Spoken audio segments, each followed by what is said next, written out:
सावंतवाडीकरांचं प्रेम आणि विश्वास नेहमी मला मिळालेला आहे आणि त्याच्यामुळे सातत्याने माझा विजय होत असतो.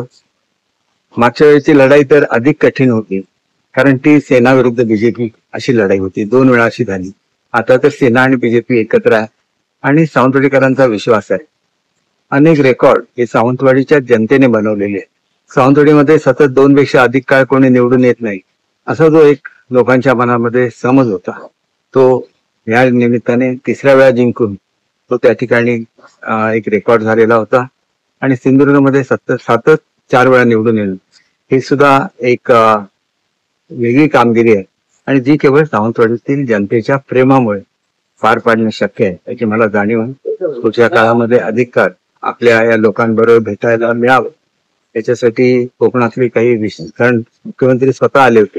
त्यांनी स्वतः सांगितले की कशा जबाबदाऱ्या माझ्यावर टाकल्या जातात महाराष्ट्राच्या पाठीवरच्या, आणि त्याच्यामुळे मी मतदारसंघामध्ये कमी वेळा येऊ शकलो, तर ते का येऊ शकतो याची उत्तर किंवा याचं खात्री ही माझ्या मतदारसंघातली झाली. ही माझ्या जमेची बाजू आहे. त्यांचं प्रेम नेहमीच असतं, पुढे सुद्धा राहणार आहे. माझ्या मतदारसंघाबरोबर जिल्ह्याचा अधिकाधिक विकास होत राहू या निमित्ताने अशी ईश्वरचरणी प्रार्थना करतो. आणि माहितीला पुन्हा एकदा संधी मिळून एक चांगलं असं सरकार पुन्हा एकदा सत्तेवर यावं याच्यासाठी ईश्वरचरणी लीड हे नेहमी जास्त होत जातं.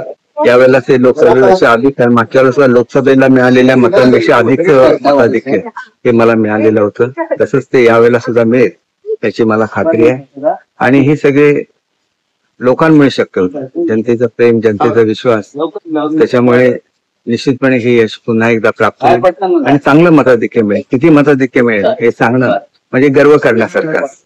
विजय हा विजय असतो आणि तो किती मताने झाला तरी तो विजय असतो. त्याच्यामुळे विजयाचा आनंद घेतला पाहिजे, लोकांची अधिक चांगली सेवा केली.